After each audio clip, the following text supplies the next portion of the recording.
नमस्कार दोस्तों, मैं विमलेश गौतम और आप देख रहे हैं ट्रिपल वी ओवरसीज। दोस्तों, अभी हमारे पास जो रिक्वायरमेंट है वो जापान के लिए है। काफ़ी अच्छी रिक्वायरमेंट है जिसके लिए काफ़ी लोग काफ़ी दिन से वेट कर रहे होंगे। ये काफ़ी अच्छी रिक्वायरमेंट है जिसमें सीवी सिलेक्शन स्काई पे इंटरव्यू के थ्रू सिलेक्शन होगा और ये प्रोसेस रहेगा वो काफ़ी फास्ट होगा क्योंकि सीवी सिलेक्शन स्काई पे इंटरव्यू बहुत जल्दी होने वाला है। मैं आपको डिटेल इन्फॉर्मेशन बताता हूँ। मैं जो रिक्वायरमेंट है 39 पोजीशन की रिक्वायरमेंट है। रिक्वायरमेंट टिग आर्क वेल्डर की रिक्वायरमेंट है। सैलरी $1600 होगी। दूसरी रिक्वायरमेंट है 6G आर्क वेल्डर की जिसमें सैलरी $1000 होगी। मिग वेल्डर की रिक्वायरमेंट सैलरी $800 होगी। मिल राइट फिटर की रिक्वायरमेंट सैलरी $800 होगी। रिगर की रिक्वायरमेंट सैलरी $800 होगी। Pipe fitter shuttering and tank fabricator की रिक्वायरमेंट है। सैलरी $900 होगी। Pipe fitter structure and tank fabricator की रिक्वायरमेंट सैलरी $900 होगी। Pipe fitter structure and tank fitter की रिक्वायरमेंट है सैलरी $1100 होगी। इसका फोल्डर की रिक्वायरमेंट है सैलरी $900 होगी। गैस कटर की रिक्वायरमेंट है सैलरी $800 होगी। ग्राइंडर की रिक्वायरमेंट है सैलरी $800 होगी। इलेक्ट्रॉनिक टेक्नीशियन की रिक्वायरमेंट है सैलरी $1200 होगी। इंस्ट्रूमेंट टेक्नीशियन की रिक्वायरमेंट है सैलरी $1200 होगी। मैसन ऑलराउंड मैसन की रिक्वायरमेंट है सैलरी $800 होगी। Carpenter all types of carpenter की रिक्वायरमेंट है सैलरी $800 होगी। आरसीसी फिटर की रिक्वायरमेंट है सैलरी $800 होगी। वॉल पेंटर की रिक्वायरमेंट है सैलरी $800 होगी। प्लम्बर की रिक्वायरमेंट है सैलरी वॉल पेंटर की सैलरी $800 होगी और प्लम्बर की इलेक्ट्रीशियन की रिक्वायरमेंट है सैलरी $900 होगी। प्लम्बर की रिक्वायरमेंट सैलरी $800 होगी। इंसुलेटर की रिक्वायरमेंट सैलरी $800 होगी। डक फिटर की रिक्वायरमेंट सैलरी $800 होगी। इसमें डक्टमैन की रिक्वायरमेंट सैलरी $800 होगी। मैरीन इलेक्ट्रीशियन की रिक्वायरमेंट सैलरी $900 होगी। मैरीन इलेक्ट्रीशियन की सैलरी $900। मैरीन मैकेनिक की रिक्वायरमेंट सैलरी $1500 होगी। ऑयलर की रिक्वायरमेंट सैलरी $800 होगी। पंप मैन की रिक्वायरमेंट सैलरी $1000 होगी। सिग्नल मैन की रिक्वायरमेंट सैलरी $900 होगी। रोस्ट अबाउट की रिक्वायरमेंट सैलरी $700 होगी। सेंट ब्लास्टर की रिक्वायरमेंट सैलरी $800 होगी। मोबाइल क्रेन ऑपरेटर की रिक्वायरमेंट सैलरी $1000 होगी। फोर्कलिफ्ट ऑपरेटर की रिक्वायरमेंट सैलरी $800 होगी।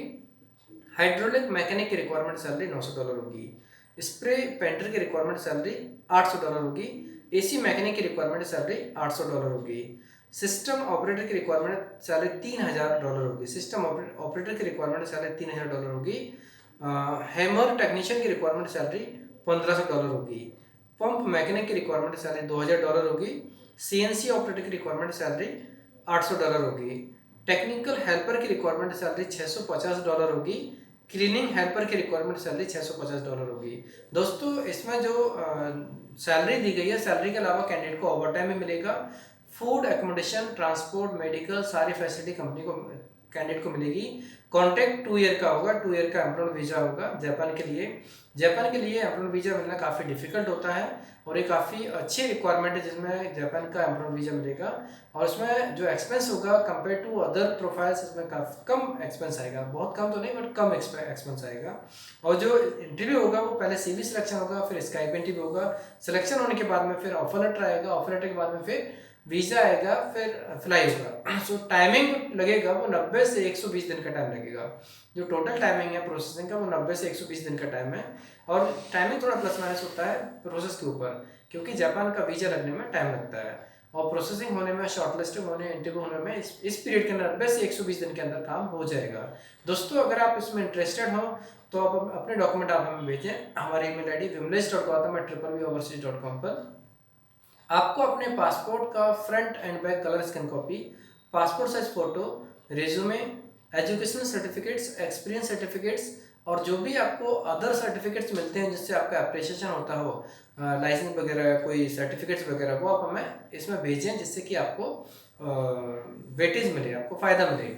आप हमें सभी डॉक्यूमेंट कलर स्कैन कॉपी भेजेंगे, ईमेल करेंगे। जैसे आपका डॉक्यूमेंट शॉर्टलिस्ट होता है हम आपको इन्फॉर्म करेंगे। उसके बाद आपको ऑफिस आना होगा, डॉक्यूमेंट सबमिट करेंगे, आगे का प्रोसेस हो जाएगा। दोस्तों, ये रिक्वायरमेंट काफ़ी अच्छी है क्योंकि जापान के लिए बहुत कम रिक्वायरमेंट आती है और इसमें जो प्रोसेसिंग होता है काफ़ी फास्ट होता है। इसके लिए आपसे निवेदन है कि आप, अगर आप इंटरेस्टेड हो या आपके नेटवर्क में कोई इंटरेस्टेड हो, ये वीडियो उनको फॉरवर्ड कर सकते हैं। दोस्तों, कॉलिंग का जो टाइम होता है, वो कॉलिंग का टाइम 10 बजे से लेकर शाम के 7 बजे तक होता है। सुबह 10 से शाम के 7 बजे तक, सोमवार से शनिवार तक। वर्किंग डेज के अंदर आप हमें कभी भी कॉल करेंगे, हमारा वीडियो आपको रिस्पांस ज़रूर मिलेगा। अगर जो नंबर दिए गए हैं उन नंबर्स में आप जो वर्किंग टाइम है उस टाइम में कभी भी कॉल करेंगे, आपको डेफिनेटली रिस्पांस मिलेगा। लेकिन अगर आप ऑफिस आवर्स के बाद कॉल करेंगे तो आपको कॉल आंसर नहीं होगा। ऐसा कई बार देखा गया, कुछ लोग 9 बजे, 10 बजे, 11 बजे कॉल करते हैं और बाद में रिस्पांस नहीं मिलता, फिर उसमें कमेंट डालते हैं कि कॉल पिक नहीं करते हैं, ये करते हैं, वो नहीं करते हैं। दोस्तों, किसी भी कैंडिडेट की सिंसियरिटी यहाँ से पता चलती है कि वो बंदा कितने टाइम पे कमेंट डाल रहा है। अगर कोई 11:30 बजे कमेंट डाल रहा है, 100% वो बंदा टाइम पास के लिए कमेंट डाल रहा है। क्योंकि जो लोग सिंसियर होते हैं वो ऑफिस आवर्स के अंदर ही कमेंट डालेंगे। खासतौर से जब मैं निवेदन कर रहा हूँ कि आपको जो कॉल करना है वो ऑफिस आवर्स के अंदर कॉल करें।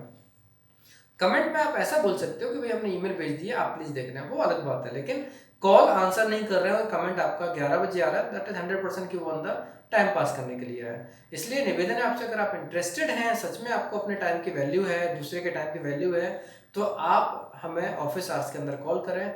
एक बार या 2 बार कॉल करें, कॉल आंसर नहीं होता है, खासतौर से जब अगर मैं इंटरव्यू में रहता हूँ या किसी प्रोसेस में एंगेज होता हूँ तो कॉल आंसर करना संभव नहीं होता है। उस केस में आप हमें एक मैसेज टेक्स्ट करें, आपका पूरा नाम, सिटी और अप्लाइड पोजीशन। आपका पूरा नाम, सिटी, अप्लाइड पोजीशन का टेक्स्ट मैसेज करेंगे, मैसेज, व्हाट्सएप मैसेज नहीं, टेक्स्ट मैसेज करेंगे तो आपको सेम डे या नेक्स्ट डे आपको कॉल बैक जरूर आएगा। और अगर आप इन्फॉर्मेशन प्रोवाइड नहीं करेंगे, कॉल करेंगे और कॉल आंसर नहीं होगा, फिर अगर कॉल करेंगे, मे बी पॉसिबिलिटी है कई बार कॉल आंसर ना हो। वैसे 90% कॉल हमारे आंसर होते ही हैं, या तो आंसर होते हैं या कॉल बैक जरूर करते हैं। दोस्तों, एक दूसरे को कोऑपरेट करेंगे, प्रोसेस हेल्दी बनेगी, और एक दूसरे के समय की वैल्यू करें, एक दूसरे के टाइम की वैल्यू करें, इससे म्यूचुअल बेनिफिट मिलेगा। दोस्तों, आपको वीडियो कैसा लगा आप कमेंट बॉक्स में जरूर बताएं। वीडियो पसंद आया तो लाइक कीजिए, शेयर कीजिए और हमारे चैनल को सब्सक्राइब कीजिए। अगर आपको हमारे वीडियोस लगातार देखना हो तो सब्सक्राइब करके बेल आइकन जरूर दबाएं, जिससे आपको आने वाले सारे वीडियोस के नोटिफिकेशन जरूर मिलेंगे। धन्यवाद।